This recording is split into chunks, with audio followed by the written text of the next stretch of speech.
Good morning students.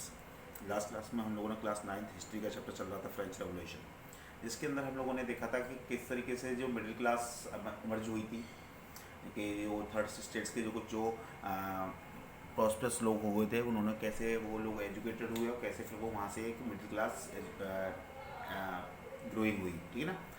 Then after हम लोगों ने देखा था रोल ऑफ द फिलोसफर्स के फिलोसफर्स ने जो आइडियाज़ वहाँ पर स्प्रेड किए, जो नए नए आइडियाज़ जो किसने दिए, फिलोसफर्स ने दिए, उनके बारे में हम लोगों ने पढ़ा। अब आप देखिएगा अभी तक जो क्या हो चुका है कि जो सोसाइटी थी उस सोसाइटी के अंदर एक मिडिल क्लास इमर्ज हो चुकी है, और उन मिडिल क्लास के बीच में फिलोसफर्स के आइडियाज़ क्या हो चुके हैं, स्प्रेड हो चुके हैं। लोगों के बीच में क्या हो रहे थे, वो जो उनके आइडियाज़ थे फिलोसफर्स के, वो क्या हो रहे थे, स्प्रेड हो रहे थे। लोग अब उनके आइडियाज़ को समझ रहे थे, लोग इक्वलिटी के बारे में, फ्रीडम के बारे में जान पा रहे थे। क्लियर है। तो यहीं से हमारा जो नेक्स्ट टॉपिक है वो स्टार्ट होता है, the outbreak of the revolution part first. यानी कि जो आउटब्रेक है रेवोल्यूशन का, वो हम लोग यहाँ पे दो पार्ट्स में पढ़ेंगे। तो ये इसका फर्स्ट पार्ट है। आउटब्रेक ऑफ द रेवोल्यूशन का मतलब समझिएगा यहाँ पे कि आउटब्रेक ऑफ द रेवोल्यूशन के हमने जो शुरुआत में जो रेवोल्यूशन देखा था, हमने शुरुआत में जो रेवोल्यूशन देखा था आपका, हम सीधा सीधा और फ्लैशबैक से हम सीधा सीधा कहाँ की तरफ आ रहे हैं, स्टोरी की तरफ आ रहे हैं। क्लियर है। तो इसको देखते हैं, स्टार्ट करते हैं। लुइस 16 ने क्या करना शुरू किया, सबसे पहले ये देखते हैं। लुइस 16 ने plan to impose a tax. Louis 16, जैसे कि मैंने बताया था, ट्रेजरी खाली थी, लुइस 16 को ट्रेजरी भरनी थी। तो लुइस 16 ने सोचा कि कैसे ट्रेजरी को भरा जाए। तो उसके लिए लुइस 16 ने क्या किया, लुइस 16 क्या करना चाहता था, इम्पोज करना चाहता था किस चीज़ को, टैक्सेस को बढ़ाना चाहता था। क्लियर है।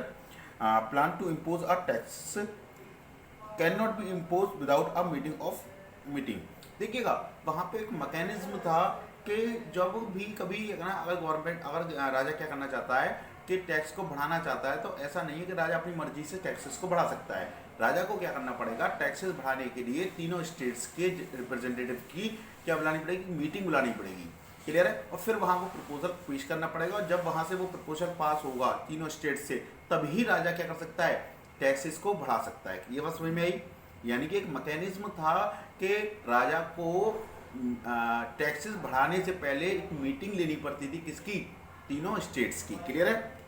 तो कैन नॉट इम्पोज, वो अपने वो उनके बिना, उस मीटिंग के बिना क्या नहीं कर सकता, टैक्सेस को इम्पोज नहीं कर सकता था। Can not impose without the meeting of east states. Clear. States के मीटिंग के बिना वो उसको इम्पोज नहीं कर सकता था। Last meeting was hold in 1614। इससे पहले देखिएगा कब बुलाई जा रही मीटिंग बुलाई जा रही है 1789 में। कब बुलाई जा रही बेटा, 1789 में। इससे पहले ये मीटिंग कब बुलाई गई थी, 1614 में। यानी कि जो लुइस 16 के जो कौन होंगे, पूर्वज होंगे, उन्होंने कभी इस मीटिंग को बुलाया होगा। कब बुलाया होगा, 1614 में। लेकिन अब क्या हुआ था, ट्रेजरी खाली हो चुकी थी। ट्रेजरी खाली हो चुकी थी, तो अब क्या जरूरत थी, टैक्सेस को बढ़ाने की जरूरत थी। तो इसलिए लुइस 16 ने क्या किया, इस मीटिंग को बुलाया। अब देखिएगा होता क्या है कि लुइस 16 ने इस मीटिंग को बुलाया। कब बुलाया, 5 मई 1789। क्लियर है। 5 मई 1789 meeting of E states general. Clear है। यानी कि 5 मई, देखिएगा आप ध्यान से समझिए, आउटब्रेक ऑफ द, आप उस रिवॉल्यूशन को याद कीजिए जो हमने फर्स्ट वीडियो के अंदर पढ़ा था।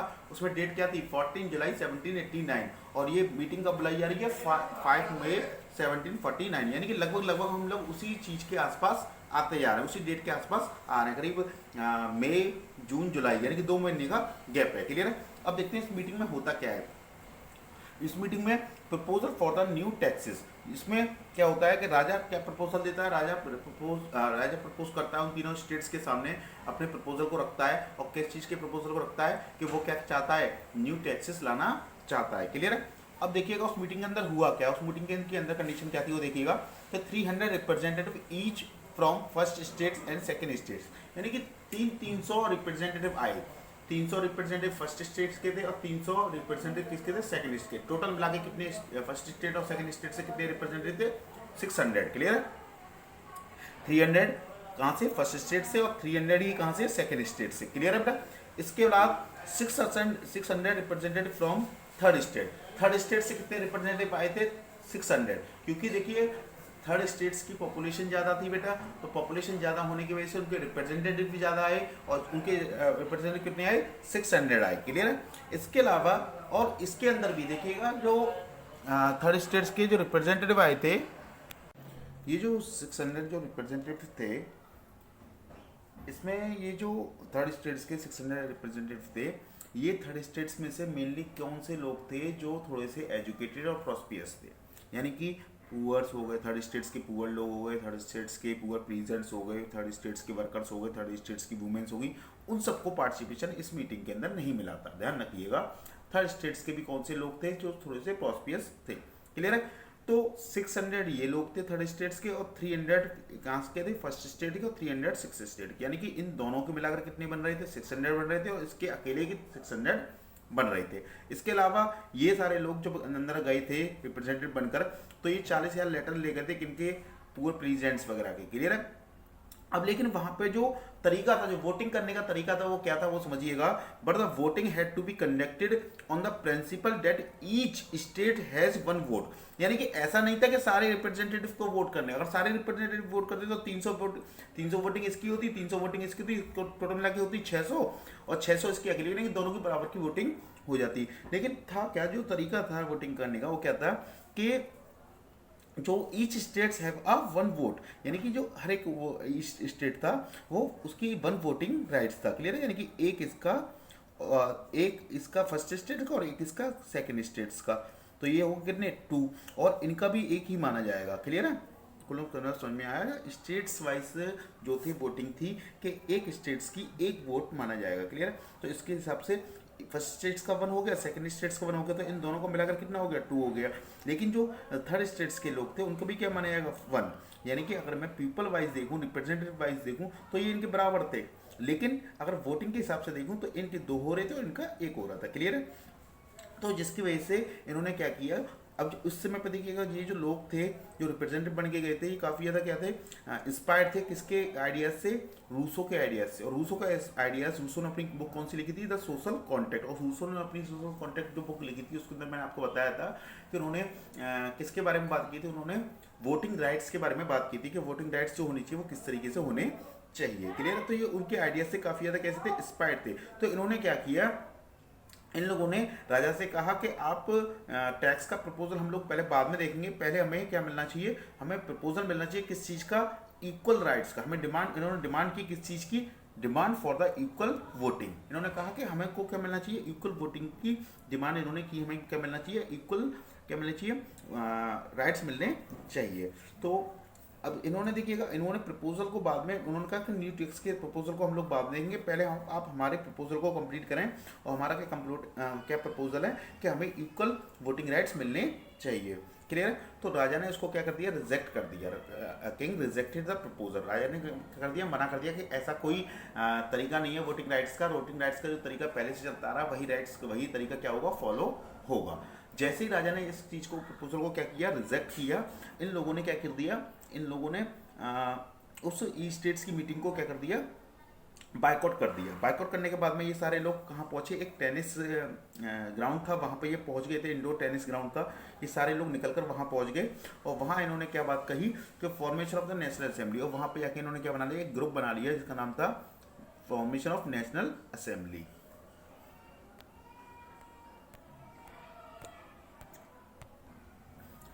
Formation of national assembly. Clear? मैं एक बार दोबारा समझाता हूँ आपको कि जैसे कि इनको जो अलग अलग वोटिंग राइट्स थे, इन दोनों के दोनों वोटिंग राइट्स कितने थे, 2 थे, और इनके अकेले के 600% के कितने राइट्स थे, 1 राइट था। तो इन्होंने कहा कि पहले आप हमारी इस डिमांड को कंप्लीट कीजिए। तो ये काफ़ी ज़्यादा कहते इंस्पायर थे किसके आइडियाज से, रूसो के आइडियाज से, जिसमें उन्होंने कहा था इक्वल वोटिंग के लिए। तो इन्होंने कहा कि पहले हमें क्या मिलनी चाहिए, इक्वल वोटिंग राइट्स मिलना चाहिए। इन्होंने राजा के प्रपोजल को तो माना नहीं और राजा को अपना प्रपोजल दे दिया पहले कि हम आपके टैक्सेस को तो देखेंगे बाद में, पहले हमें क्या बोलनी चाहिए, इक्वल वोटिंग राइट्स मिलने चाहिए। तो राजा ने क्या किया, इनके प्रपोजल को क्या कर दिया, रिजेक्ट कर दिया। जैसे ही राजा ने इनके प्रपोजल को रिजेक्ट किया, इन सारे लोगों ने क्या कर दिया, मीटिंग को बाइकआउट कर दिया। बाइकआउट करके ये सब लोग कहाँ पहुंचे, एक टेनिस ग्राउंड पर पहुंचे और वहाँ पर जाके इन्होंने क्या किया, अपने ग्रुप को एक नेशनल असेंबली बनाई। अब ये नेशनल असेंबली कैसे बनाई, देखिएगा समझिएगा कि जो लोग मीटिंग्स में गए थे, जो लोग रिप्रेजेंटेटिव बन के गए थे पुअर्स के या थर्ड स्टेट्स के, वो सारे लोगों ने मिलकर एक ग्रुप बना लिया और उसका नाम ग्रुप का क्या रख दिया, नेशनल असेंबली।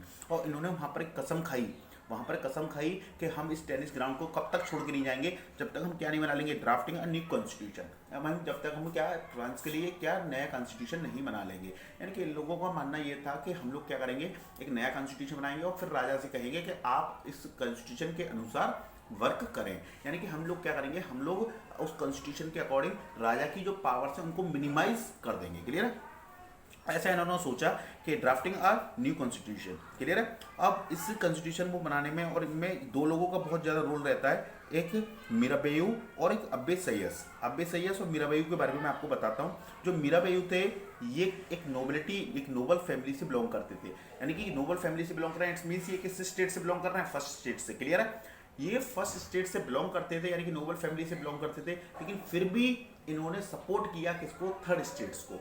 क्योंकि इनका मानना था कि ये लोग ये जानते थे कि जो थर्ड स्टेट्स के साथ के थर्ड स्टेट्स के लोगों के साथ जो हो रहा है वो क्या है, गलत हो रहा है, उनके साथ में डिस्क्रिमिनेशन हो रहा है। तो ये इस चीज़ को मानते थे। यानी कि ये नोबल फैमिली से, फर्स्ट स्टेट से बिलोंग करते हुए भी इन्होंने किसको सपोर्ट किया, थर्ड स्टेट्स के लोगों को सपोर्ट किया। क्लियर है? ऐसे ही अब्बे सैयस, अब्बे सैयस क्या है, अब्बे सैयस जो थे वो एक प्रेस्ट थे। अब्बे सैयस कौन थे, एक प्रेस्ट थे। प्रेस्ट का मतलब ये किससे बिलोंग करते होंगे, क्लर्जी से बिलोंग करते होंगे, यानी कि सेकंड स्टेट से बिलोंग करते थे। क्लियर है? इन्होंने भी क्या किया, इन्होंने भी काफ़ी ज़्यादा सपोर्ट किया किसको, अब्बे सैयस जो थे क्या थे, एक प्रेस्ट थे। प्रेस्ट की वजह से किसके, क्लर्जी से बिलोंग करते थे और ये सेकंड स्टेट से बिलोंग करते थे।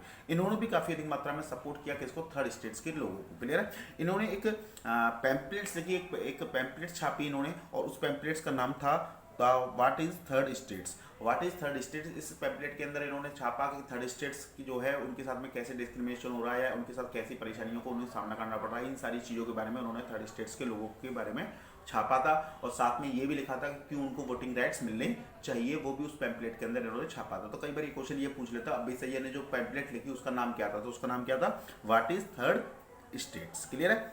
अब हम देखेंगे कि जिस समय पे ये लोग क्या कर रहे थे, बिजी थे क्या करने में, जब नेशनल असेंबली के लोग जो क्या थे, बिजी थे क्या करने में, कॉन्स्टिट्यूशन बनाने में, उस समय पे सोसाइटी कैसी थी, what about the society, society क्या कर रही थी, वो हम लोग नेक्स्ट वीडियो के अंदर देखेंगे। पहले मैं एक बार दोबारा से आपको इस पूरी वीडियो को एक बार समझा देता हूँ कि सबसे पहले हमने लुईस 16 देखा। लुईस 16 क्या चाहते थे, इम्पोज करना चाहते थे क्या, न्यू टैक्सेस को। उसके लिए उन्होंने क्या बुलाई, मीटिंग बुलाई किसकी, ई स्टेट्स जनरल्स की। इससे पहले ई स्टेट्स जनरल्स की मीटिंग कब बुलाई गई थी, 1614 में बुलाई गई थी। कब बुलाई इन्होंने ई स्टेट्स जनरल की मीटिंग, 5 मई 1789 को। क्लियर है? इस मीटिंग के अंदर इन्होंने प्रपोजल दिया किस चीज़ का, न्यू स्टेट्स का। और इस मीटिंग के अंदर 300 रिप्रेजेंटेड बाय कहाँ से, फर्स्ट स्टेट से, और 300 कहाँ से, सेकंड स्टेट से, 600 कहाँ से, थर्ड स्टेट से। क्लियर है? इसके बाद में जो वोटिंग का तरीका था वो क्या था कि वोटिंग जो थी, वोटिंग राइट जो था वो क्या था, किस प्रिंसिपल के ऊपर बेस्ड था कि each state has the one vote. Clear है? ये लोग जो थे, जो रिप्रेजेंटेटिव जो थर्ड स्टेट्स के कहाँ गए थे, मीटिंग के अंदर गए थे, ये सारे लोग क्या थे, काफ़ी ज़्यादा इंस्पायर्ड थे किससे, रूसो के आइडियाज से। और रूसो ने जो अपना आइडिया दिया था कि इक्वल राइट्स, इक्वल वोटिंग वाला, और ये किस बुक में अंदर दिया था, द सोशल कॉन्ट्रैक्ट के अंदर। क्लियर है? और इन्होंने डिमांड की किस चीज़ की, इक्वल वोटिंग की। उसको राजा ने क्या कर दिया, रिजेक्ट कर दिया। जब राजा ने इनके प्रपोजल को रिजेक्ट कर दिया तो इन्होंने भी क्या कर दिया, बायकॉट कर दिया उनकी मीटिंग्स को। और ये सभी लोग वहाँ बायकॉट करके बाहर आ गए, और बाहर आकर इन्होंने क्या बना ली, नेशनल असेंबली बनाई। और नेशनल असेंबली बनाकर इन्होंने क्या किया, एक कॉन्स्टिट्यूशन बनाने की कसम खाई। क्लियर है? और मीराबाई के बारे में मैंने बताया आपको, ये कौन थे, एक नोबल फैमिली से बिलोंग करने वाले थे, यानी कि फर्स्ट स्टेट से बिलोंग करते। अब्बे सैयस के बारे में मैंने आपको बताया। अब्बे सैयस कौन थे, एक प्रीस्ट थे जो सेकंड स्टेट से बिलोंग करते थे। ये फर्स्ट स्टेट और सेकंड स्टेट से बिलोंग करते हुए भी इन्होंने क्या किया, सपोर्ट किया किसको, थर्ड स्टेट्स के लोगों को। अब्बे सैयस ने कौन सी पैम्पलेट्स लिखी थी, what is the third states. Clear है? नेक्स्ट वीडियो में हम लोग क्या देखेंगे, व्हाट अबाउट द सोसाइटी, यानी कि इस समय ये कॉन्स्टिट्यूशन वगैरह बन रहा था, उसमें सोसाइटी क्या कर रही थी, ये हम लोग नेक्स्ट वीडियो के अंदर डिस्कस करेंगे।